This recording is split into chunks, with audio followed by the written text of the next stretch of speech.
सदाशिवसमारम्भां शङ्कराचार्यमध्यमाम् अस्मदाचार्यपर्यन्तां वन्दे गुरुपरम्परां।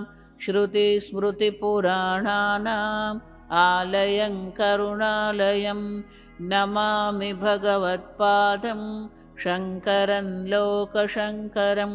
शङ्करं शङ्कराचार्यं केशवं बादरायणं सूत्रभाष्यकृतौ वन्दे भगवन्तौ पुनः पुनः।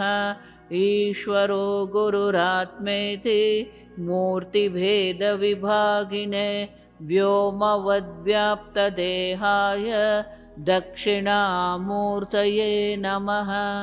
ॐ असतो मा सद्गमय तमसो मा ज्योतिर्गमय मृत्योर्मा अमृतङ्गमय। ॐ शान्ति शान्ति शान्तिः। ॐ सहनाववतु सहनौ भुनक्तु सह वीर्यं करवावहै तेजस्विनावधीतमस्तु मा विद्विषावहै। ॐ शान्ति शान्ति शान्तिः। ॐ नमो भगवते वैवस्वताय मृत्यवे ब्रह्मविद्याचार्याय नचिकेतसे च। ॐ नमो भगवते वैवस्वताय मृत्यवे ब्रह्मविद्याचार्याय नचिकेतसे च। ॐ नमो भगवते वैवस्वताय मृत्यवे ब्रह्मविद्याचार्याय नचिकेतसे च। अतः यथा प्रतिभानं व्याचक्ष्महे। प्रथम मंत्र। ओम उषन्ह वै ओम उषन्ह वै वाजश्रवसः वाजश्रवसः सर्ववेदसं ददौ तस्यः नचिकेता नाम पुत्र आस।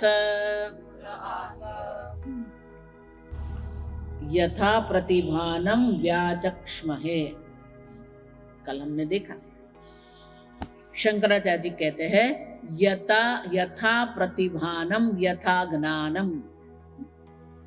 तो यहाँ टीकाकार कहते हैं कि यथा प्रतिभानम क्यों कह रहे हैं शंकराचार्य। शंकराचार्य स्वयं सर्वज्ञ है। औद्धत्य निवृत्तये, ये वेद है। आप समझो, वेद ईश्वर की वाणी है। तो ईश्वर की वाणी जो है,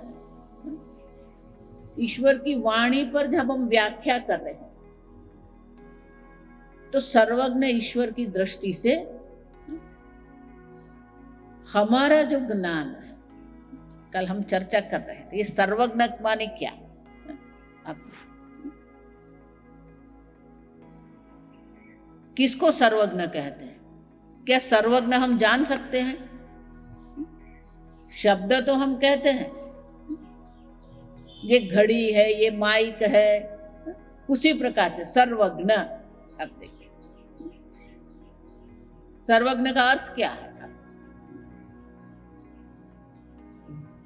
संस्कृत में हम विग्रह कर देंगे, सर्वम जानाति इति सर्वज्ञः। लेकिन सर्व जानना माने क्या? आप देखिए, ईश्वर सर्वज्ञ है हम कहते हैं,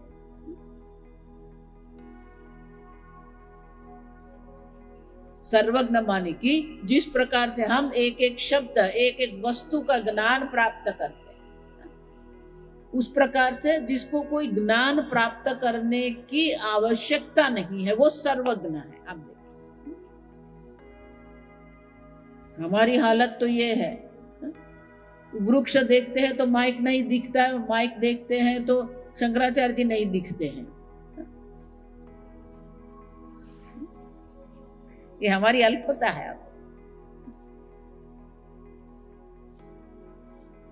सर्वज्ञ माने कि एक साथ सर्व को जानते हैं।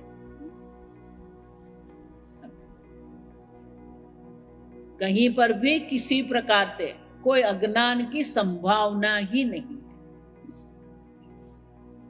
और इसीलिए ये वेद भी ईश्वर है। आप समझो, गीता में भगवान कहते हैं कि वेद भी मैं ही हूं। अब देखिए, वेद से जानने योग्य भी मैं ही हूं। तो वेद स्वयं ईश्वर है। और इसीलिए जब हम व्याख्या करते हैं तो शंकराचार्य जी यथा प्रतिभानम करके कहते हैं कि जिस प्रकार से मेरा ज्ञान है, इसलिए टीकाकार क्या कहते हैं, औद्धत्य निवृत्त है। औद्धत्य माने उद्धतता, है ना। कहते हैं हिंदी में भी शब्द है उद्धत, ये व्यक्ति उद्धत है। आप देखिए,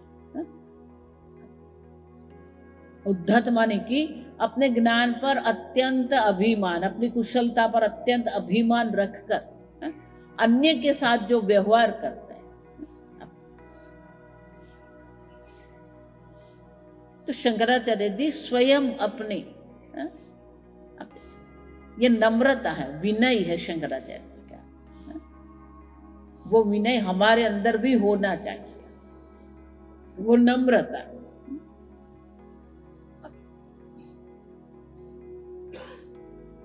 हिंदी में ऐसे कहते हैं कि सबके साथ हमारा व्यवहार कैसा होना चाहिए। न जाने किस रूप में नारायण मिल जाए। आप समझ, शंकराचार्य जी यथा प्रतिभानम द्वारा हमें ये नम्रता दर्शा। मंत्र उषन्ह वै वाजश्रवसः। वै माने प्रसिद्ध है, वेद प्रसिद्ध कहते हैं उसको, लौकिक प्रसिद्धि नहीं। वेद में जब भी प्रसिद्धि की बात आती है तो कहना पड़ता है वेद प्रसिद्ध है, लौकिक प्रसिद्ध नहीं है। वै प्रसिद्ध हो गए, आप इतिहास है। शंकराचार्य आगे कहेंगे वाजश्रवसः सर्ववेद समददौ।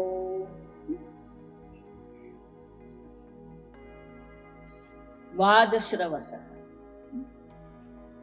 ये ऋषि वाजश्रव जो है, उन्होंने क्या किया, सर्ववेद सम, सर्व संपत्ति का दान कर दिया। ददौ,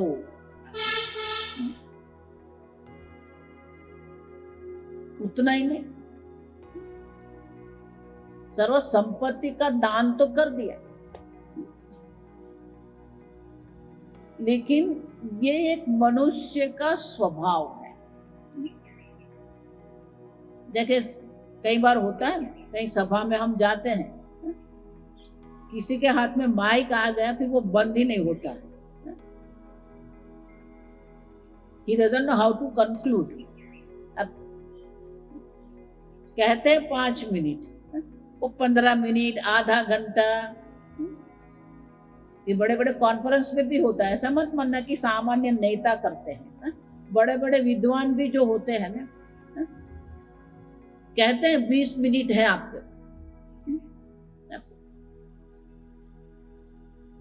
तो मनुष्य की एक आदत है, जो करे ना वो उसको कैसे समापन करना। बोलना शुरू कर, वो बोलता ही रहेगा।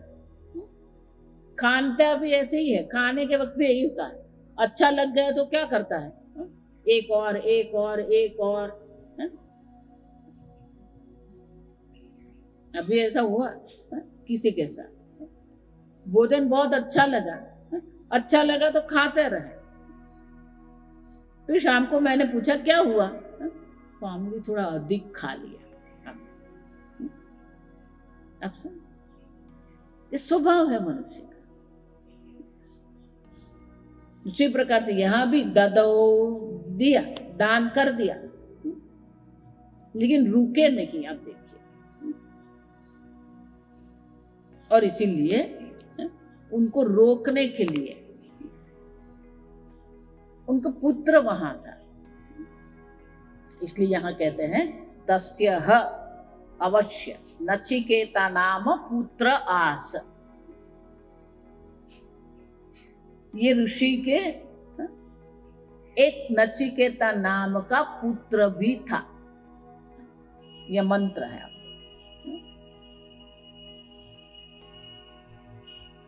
शंकराचार्य जी की भाष्य की विशेषता ये है कि जिस क्रम से मंत्र में शब्द है उसी क्रम से वो टीका लिखते हैं।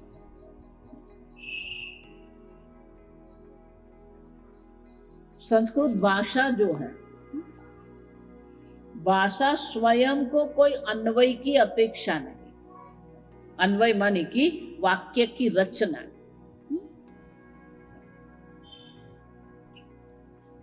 रामः फलम खादति, आप देखिए, फलम रामः खादति, खादति रामः फलम, खादति फलम रामः, आप कैसे भी लिखो, वाक्य के अर्थ में उसी प्रकार से कोई भेद नहीं होता है। लेकिन गुजराती भाषा, अंग्रेजी भाषा में क्या होता है,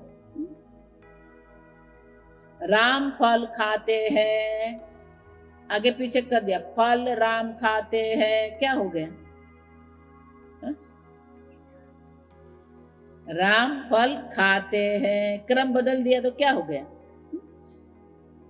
फल राम खाते हैं।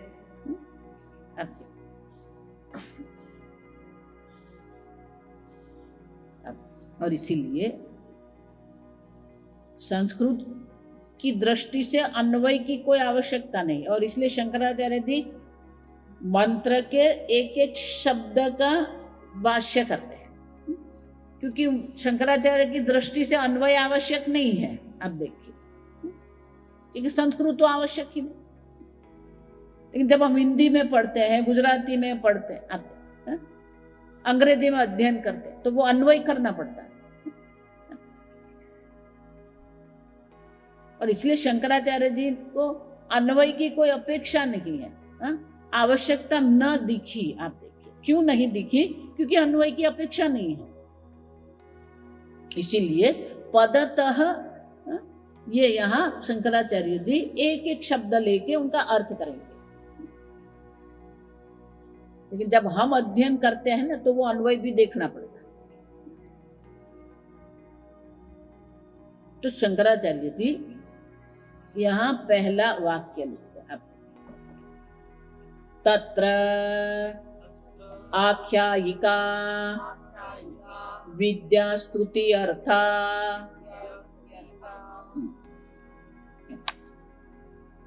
आपने तो बहुत बड़े बड़े वाक्यों के द्वारा हमें कहा ये उपनिषद ब्रह्म विद्या है। ये ब्रह्म विद्या किसके लिए है? अविद्या निवृत्ति के लिए है।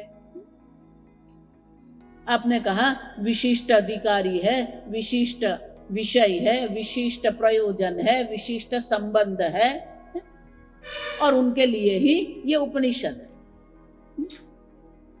लेकिन आप तो यहाँ कथा आरंभ कर दिया, आख्यायिका। आप ब्रह्म विद्या की बात कर रहे हैं, तो ब्रह्म विद्या की बात करिए। तो शंकराचार्य जी कहते हैं ये जो आख्यायिका है, अत्र आख्यायिका, आप देखिए यहां जो आख्यायिका आरंभ हुआ है, हम जाएंगे तो ब्रह्म विद्या की ओर ही, लेकिन ब्रह्म विद्या के पहले एक कठोपनिषद में आख्यायिका है। तो ये आख्यायिका प्रयोजन क्या है? आख्यायिका का प्रयोजन क्या है? तो शंकराचार्य कहते हैं विद्या स्तुति अर्था आख्यायिका। विद्या की स्तुति करने के लिए ही ये आख्यायिका है। क्यों? क्योंकि भाष्य में शंकराचार्य जी ने दर्शाया कि ब्रह्म विद्या है, ब्रह्म विद्या की विशेषता क्या है, ब्रह्म विद्या का अधिकारी कौन है, आप देखिए। तो वो तो शंकराचार्य जी ने दर्शाया ना। अब उपनिषद को भी तो दर्शाना है ना। अब ब्रह्म विद्या क्या है, ब्रह्म विद्या का अधिकारी कौन है, अधिकारी की विशेषता क्या है। तो पहले जो देखो, इसलिए भगवत गीता में भी वही है, पहला अध्याय जो है वो आख्यायिका है। अर्जुन किस परिस्थिति में ये ब्रह्म ज्ञान की याचना करता है, आप देखिए। उसी प्रकार से जो विशेष अधिकारी, विशेष विषय जो है, विशेष प्रयोजन जो है, विशेष संबंध जो है, वो सर्व यहां पहली आख्यायिका के द्वारा हम देखेंगे।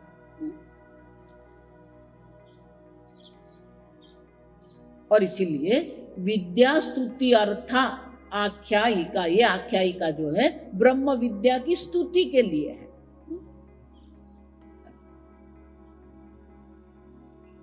ये स्तुति भी किसके लिए है, आप देखिए। शास्त्र में हम आगे भी देखेंगे, कई बार दोष दृष्टि भी शास्त्र हमें कराते हैं। आगे हम देख के गए ना, अविद्यायाम अंतरे वर्तमान, आप देखिए। तो बोले ये दोष दर्शन क्यों कराते हैं, या तो फिर ये प्रशंसा स्तुति क्यों करते हैं, आप समझ। शास्त्र में उनका भी विशेष प्रयोजन है। अगर किसी के दोष दर्शाते हैं तो दोष इसीलिए दर्शाते हैं कि शास्त्र का प्रयोजन ये है कि हमारी बुद्धि वहां से हम हटा दें। स्तुति क्यों है? स्तुति न तो स्तुत्यर्थे, ये स्तुति स्तुति के लिए नहीं है, श्रोतृ बुद्धि प्ररोचनार्थे। श्रोता जो है उनकी बुद्धि में प्ररोचनार्थ, उनके मन में ये ब्रह्म विद्या जो है, ब्रह्म विद्या प्राप्त करने के लिए इच्छा जागृत हो जाए। तो जो श्रोता है, जो शिष्य है, ये ब्रह्म विद्या की स्तुति जब सुनता है तो उनके मन में भी आता है हम भी ये प्राप्त करें। अब स्तुति के द्वारा हमारे मन में ही ये ब्रह्म विद्या के लिए एक विशेष प्रकार की रुचि उत्पन्न हो जाए, रस उत्पन्न हो जाए, ये ब्रह्म विद्या हमारे जीवन का प्रयोजन बन जाए। उतना ही नहीं, अधिकारी कैसे होना चाहिए। मुख्य जो अधिकारी का जो गुण है वो एक ही है। शंकराचार्य जी अनेक स्थान पर ये कहते हैं, विरक्तस्य एव अधिकारः ब्रह्म विद्यायाम। ब्रह्म विद्या में विरक्त वैरागी का ही अधिकार। आप सब हम आगे विस्तार से देख के गए। वैराग्य मानी ये कपड़ा पहनना नहीं है, ये तिलक करना नहीं है, आश्रम में रहना वैराग्य नहीं है।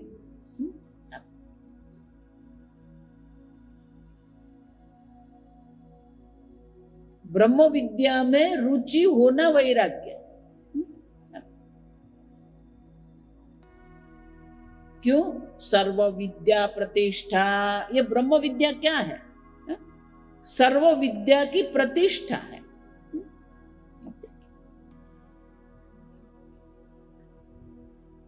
मदर में प्रतिष्ठा, आज प्रतिष्ठा, बेस जिसको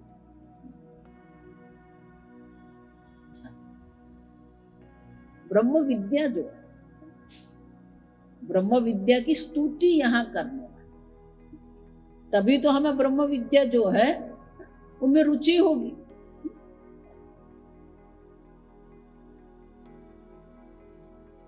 हमेशा मैं एक ही बात करती हूँ, जब भी ब्रह्म विद्या शब्द आप सुनो ना, तो एक ही बात याद रखना, यस्मिन् विज्ञाते सर्वं विज्ञातम स्यात्। अंग्रेजी उसको कहते हैं वन स्ट्रोक नॉलेज। एक विज्ञान, एक ज्ञान से ही सर्व का ज्ञान हो जाता है।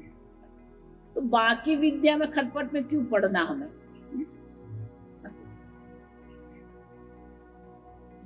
छांदोग्य उपनिषद में, मुंडक उपनिषद,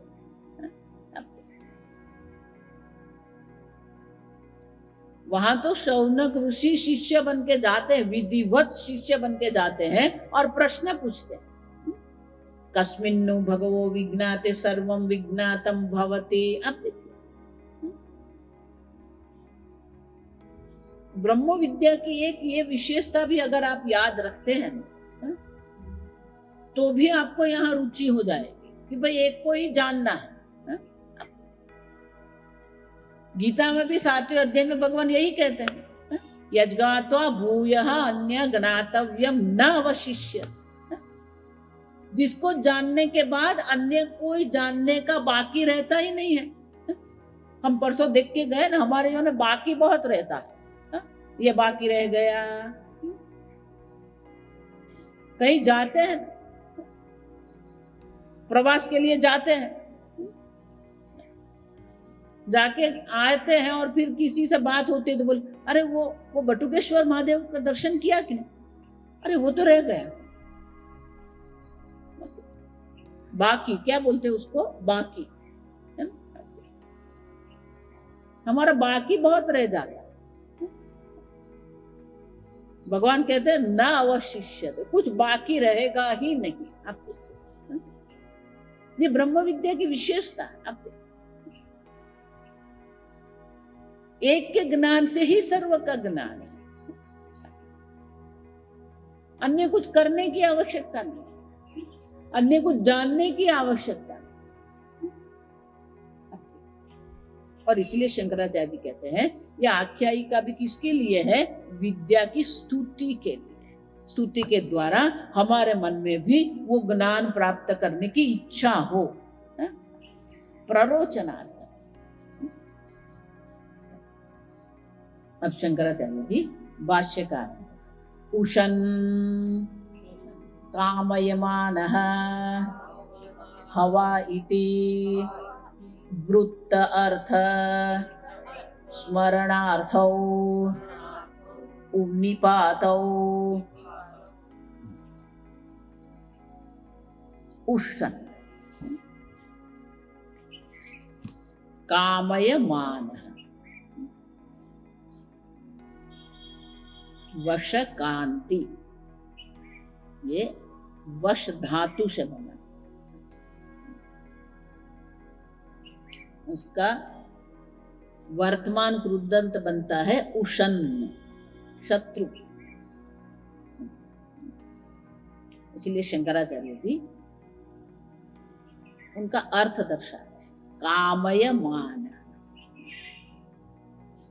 ये उशन वर्तमान कृदंत है, तो उसका अर्थ दर्शाते हैं कामयमान, इच्छा से, इच्छा करते हुए।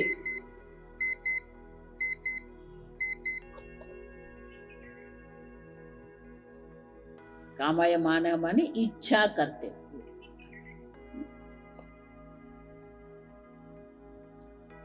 ह वै शंकराचार्य जी कहते हैं निपातौ।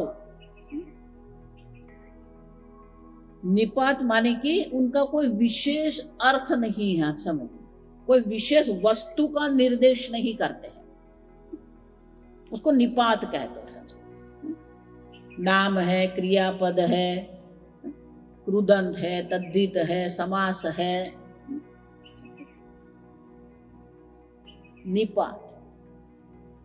ह और वै जो है वो दो है, निपातौ द्विवचन। तो ये निपात जो है, निपात यहाँ क्यों है आप देखिए। शंकराचार्य जी कहते हैं ह वा इति वृत्त अर्थ स्मरणार्थ निपात। वृत्त अर्थ, वृत्त अर्थ मानी जो पहले हो गया है, आप समझ, उसको स्मरण कराने को, मानी ये यज्ञ अभी नहीं हो रहा है, पहले ये यज्ञ हुआ था, आप देखिए। तो वृत्त्यर्थ उसका स्मरण कराने के लिए कि ऐसे एक यज्ञ, एक ऋषि थे वाजश्रव, उन्होंने ये यज्ञ किया।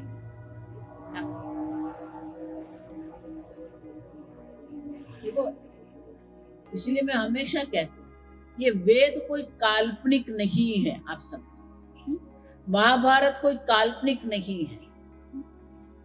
अभी भी हमारे अध्ययन में ये शब्द अभी भी चल रहा है, मिथोलॉजी। अभी भी विश्वविद्यालय में ये शब्द की निवृत्ति हुई ही नहीं है। आप रामायण कोई मिथोलॉजी नहीं है, पुराण मिथोलॉजी नहीं है, आप समझो। इसलिए शंकराचार्य जी यहाँ कहते हैं, आप देखिए, ये कोई कल्पना नहीं है, कोई काल्पनिक बात हमें नहीं कह रहे, कोई काल्पनिक कथा नहीं कर रहे हैं। एलिस वंडर वर्ल्ड सुना है? एलिस एंड वंडर वर्ल्ड, एक काल्पनिक कन्या का, वो किस सुंदर जगत में रहती है, काल्पनिक। हैरी पॉटर तो सुना ना, सब काल्पनिक है। हाँ, और वाह के द्वारा हमें कहते हैं ये काल्पनिक आख्यायिका नहीं है, आप समझो, ये हमारा इतिहास है। कई लोग ऐसे कहते हैं,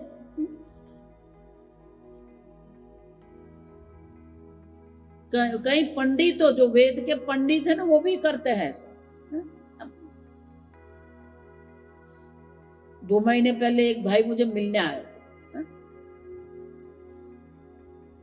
स्वामी जी, ये राम कृष्ण सब कल्पना है। बोले मेरे पास सब उसको सिद्ध मैं कर सकता हूं कि राम काल्पनिक है। मैं सिद्ध कर सकता हूं ये कृष्ण काल्पनिक है। और शंकराचार्य जी यहाँ हमें कहते हैं वृत्त अर्थ, वृत्त माने ये इतिहास है हमारा, वो इतिहास का स्मरण कराने के लिए ही ये 2 निपात है। अब देखो, इतिहास शब्द का अर्थ भी क्या है? इति ह आस, इति इस प्रकार से अवश्य आस हुआ था। अब इतिहास शब्द का अर्थ ही क्या है? इस प्रकार से हुआ था। आप देखिए, और ह मानी अवश्य हुआ था, उस पर कोई शंका करने की आवश्यकता नहीं है हमें। और शंकराचार्य जी इसलिए कहते हैं कि ये 2 निपात के द्वारा हमें कहा गया कि ये इतिहास है, कोई काल्पनिक नहीं है। शंकराचार्य जानते थे कि ये काल्पनिक बनाने वाले हैं, इसलिए आगे से ही लिख दिया, वृत्तार्थ स्मरणार्थ निपात। हमारे मंदिर को देखिए, हमारी समस्या ये है कि मंदिर में जाते हैं, वो प्रणाम करके आ जाते हैं।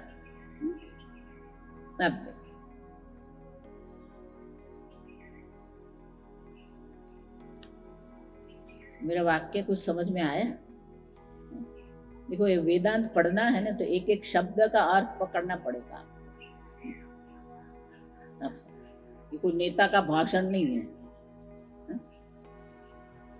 प्रणाम करके आ गए ना, क्या हुआ? वो भगवान कौन है, भगवान की आंख कैसी है, भगवान के वस्त्र कैसे है, भगवान के मुख का क्या भाव है, कुछ देखते नहीं है। ऐसे प्रणाम किया, निकल गए। भाव ही नहीं है हमारे।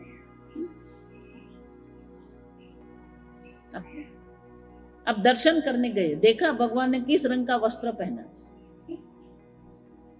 भगवान की आंख में आंख मिला के देखा, भगवान के मुख का भाव देखा, प्रणाम कर दिया, हो गया।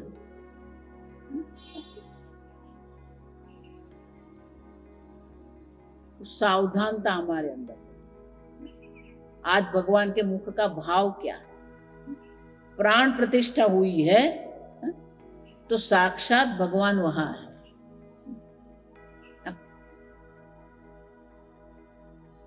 वो प्राण प्रतिष्ठा करने वाले जो ब्राह्मण होते हैं वो भी मूर्ति ही बोलते हैं, वो मूर्ति नहीं है, वो भगवान है, आप समझो।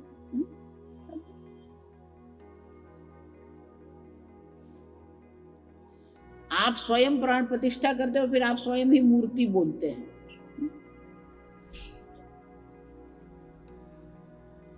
एक एक शब्द पकड़ना पड़ेगा।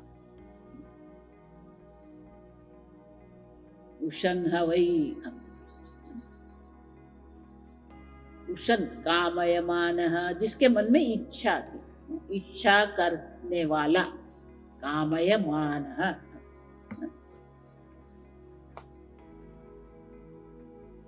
कौन थे वो? वाजश्रवसः कल्दे। ओम